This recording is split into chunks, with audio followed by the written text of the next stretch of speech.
Well, we're gonna start by introducing ourselves. My name is Luis. We are Clark County Latino Youth Conference interns, and I'm a student at the Washington State University in Vancouver, and I'm studying mechanical engineering. And I'll let everyone else introduce themselves. Hi, my name is Sam Mesa. I am also a freshman at WSU Vancouver. I am planning on majoring either in education or social services. My name is Alma Menchor, and I'm also a freshman at WSUV, and I'm leaning towards biology. I'm a major in biology. Hi, I'm Jair. I'm a student at the University of Washington, and I'm planning on studying engineering. My name is Bethany Rivard, and I'm working with Diana. I'm a teacher at Fort Vancouver High School, and I had all these wonderful students last year at Fort, and now I'm just working with Diana on projects with the interns. So I'm here, and I wish I was Diana, but she's actually not able to be here because she has back-to-back meetings today. So I'm just hanging out, listening to these awesome students and all of you all who were kind enough to come here today. Thank you so much. Hi, I'm Ana Cifuentes, and I'm with the YWCA Safe Choice. I'm the outreach bilingual specialist over there, and I also coordinate the legal clinic that we have in collaboration with Clark County Volunteer Lawyers Program.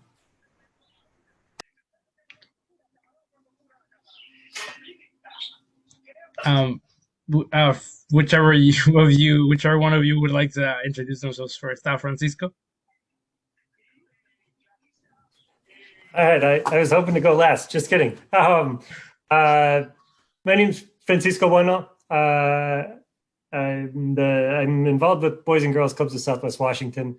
I'm the executive director, and I'd say I've been working with young folks for my career, and excited to share a little bit with you all and to hear kind of your thoughts. Yeah, thanks again for having me. Thank you. And I'm Savira. I work as a research assistant full-time at the Oregon Health and Science University. I sit on the board of directors at the Free Clinic of Southwest Washington, and I'm a member of the League of United Latin American Citizens for the Southwest Washington chapter.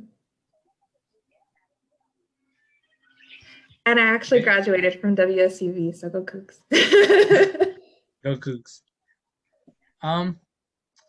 Well, since none of the other, I don't think I think it's just gonna be us. If we could start, if you could give us a little introduction into your work, what you do, just a little bit of information, it would be great. If we could start with Ana. Sure. So obviously, Safe Choice is a program that is geared towards working with survivors of domestic violence. And we do advocacy in two different ways. We do the traditional advocacy that most people is familiarized with, where people comes over to the office, meets with an advocate, we do safety planning, we work through the survivor's needs, and there's usually a voluntary follow-up as far as the services, or the services are confidential and they're voluntary. So we meet the survivors where they are, and we help them with what their priorities are. So we work with them at their own pace. And we also do, a couple of years ago, I started this project with the Washington State Coalition Against Domestic Violence it's called the Crossing Borders Promotora Project. And the promotora style of advocacy is it's out of the ordinary or out of the traditional form of advocacy. And the mission that we have is to create a bridge between those who are underserved or not served at all, and who are not receiving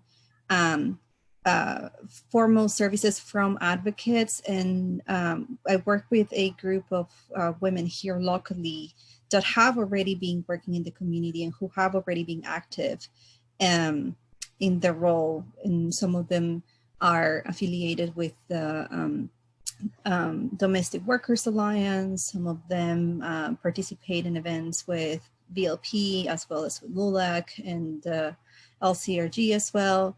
And so what we do is for the survivors to be able to receive services, and that might mean EFAs, safety planning, relocation, anything that they might need, that anybody who is formally associated with us, but without having that link. So they don't appear in our records, they don't have to come to us. And the idea is that we will do everything very low barrier, and still, again, fulfill their needs as much as we can or we're allowed. And then, of course, we do the legal part as well, which, legal needs come with domestic violence, and we work with family law and domestic violence protection orders, restraining orders, all of that. So a lot of our work is, making that connection with volunteers and with staff attorneys. We work with Northwest Justice Project, CLEAR, again, safety planning, which is one of the most important things that we do. And again, just be that bridge between the agencies and the survivors. Knowing that for cultural specific services and Spanish speaking survivors or survivors that are from immigrant communities, whatever those communities are, the barriers are going to be a bit different. And we're going to have to be more flexible, and we're going to have to make adjustments, which is absolutely fine. And, those are the things that we want to be looking at and that we want to learn and shape our services after.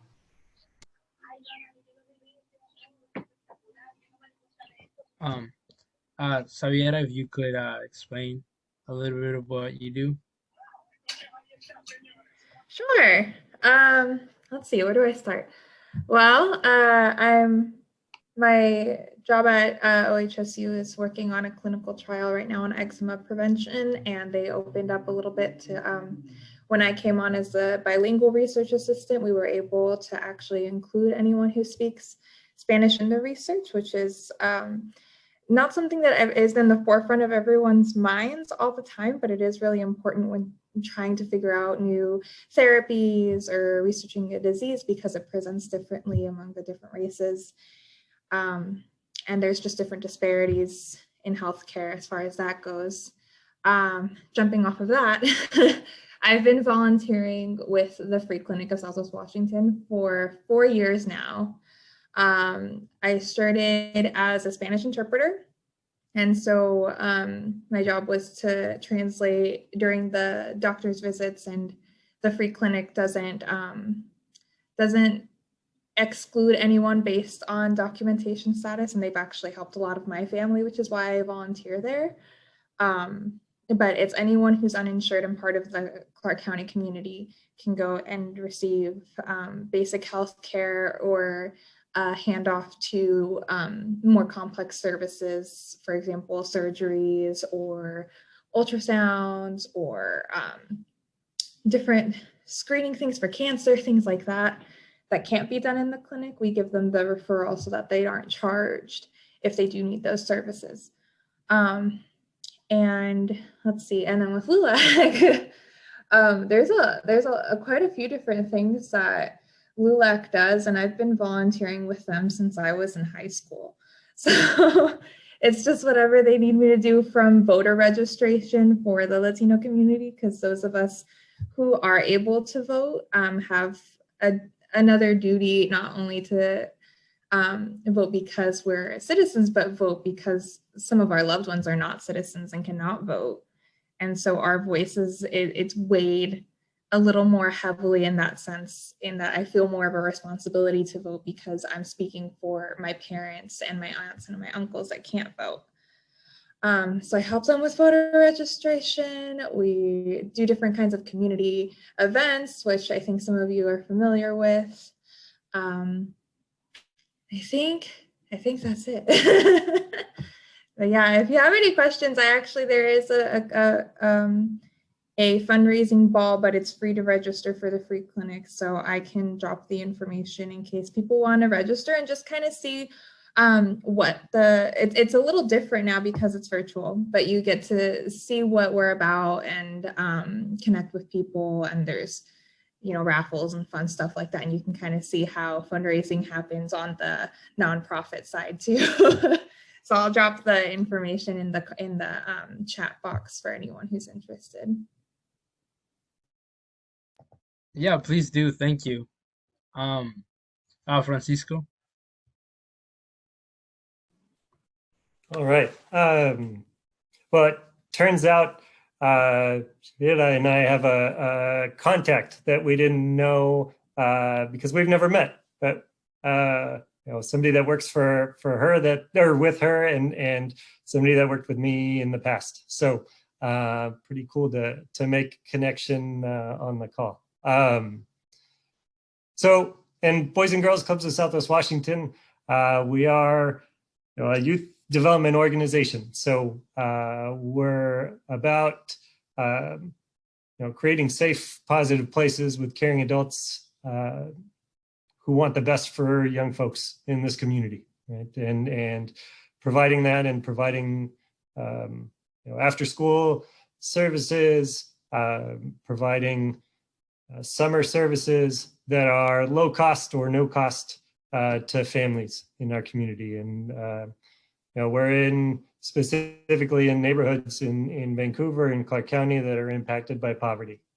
And I think the work that we get to do is really supporting young people as they navigate the world, right? So I know all of us have likely had one or two or more people along the way, maybe sometimes kicking us in the butt a little bit, maybe sometimes just saying, hey, you're doing a great job, or what do you think about trying this out? And that's what happens in club every day.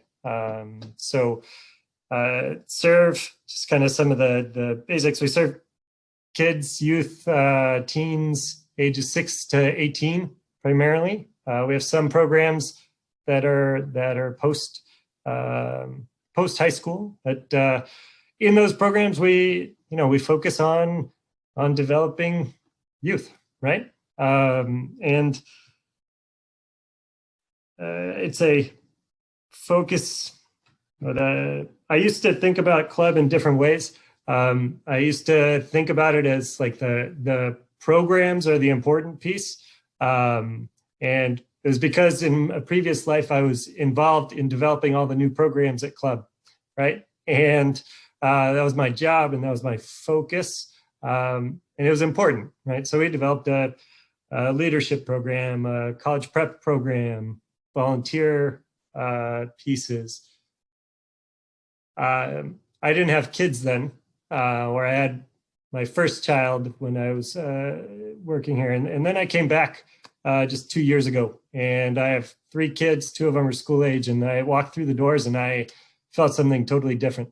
I felt the most important piece that we do is create a safe place with caring adults. All the other things happen after it, right? And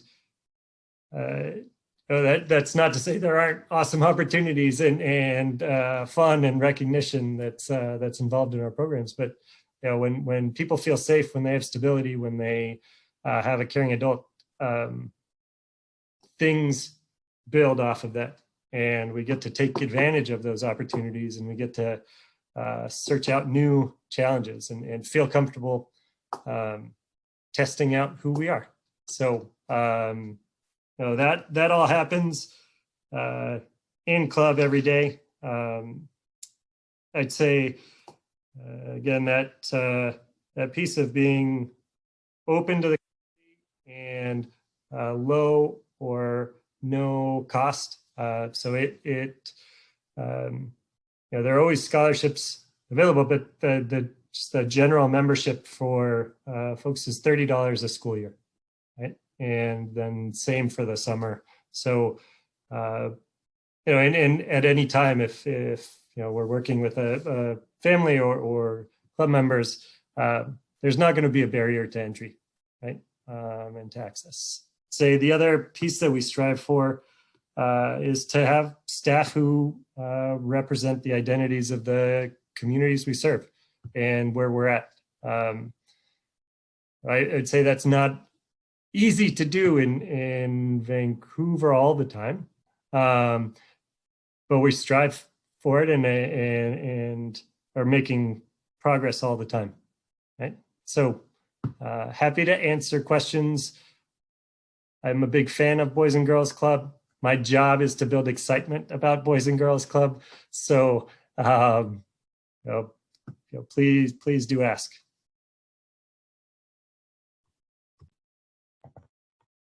Okay, thank you.